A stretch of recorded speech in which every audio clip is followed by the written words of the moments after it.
Hey, good morning, it's Dr. Young. So I was in a case where I was doing this revision rhinoplasty, and we're talking about how her airway was difficult. She had an extrusion of her implant through her nose, and she had to reconstruct her tip because the implant came out.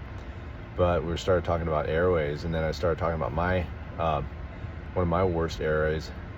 It was this Samoan lady who came in with a hard time breathing. And when I scoped her, I put this little tube down her nose to look at her vocal cords to see where the airway difficulty was. And when you breathe, your vocal cords go like this. And when you speak, it goes ee. When I scoped her, her vocal cords are like this. They're overlapping, and she was breathing out a pinpoint airway. And so we took her up to the airway right away. And this is in LA County General Hospital, and they're pretty good about emergencies. So we were able to get her up right away. And usually with airway problems, you don't want to sedate them, because once you sedate them, their airway just goes away. So as she was laying down, my resident was there, and we barely started to do the surgery. And this lady had a really thick neck, and I barely had made a small incision in her neck when she started to say, "Dr. Young, I'm going, I can't breathe." And she started thrashing around.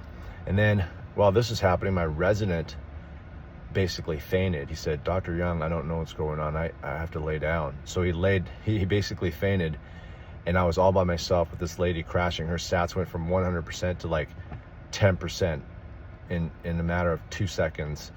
And I basically had to slash down her neck, down to her cricoid thyroid area.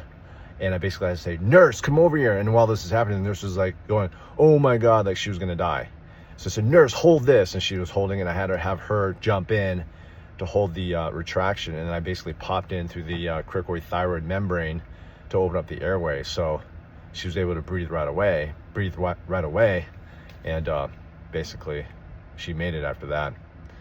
And then once I put the tracheotomy in, I converted it to a tracheotomy. The patient basically signed out AMA, against medical advice, a couple days later, and I don't even know what happened to her.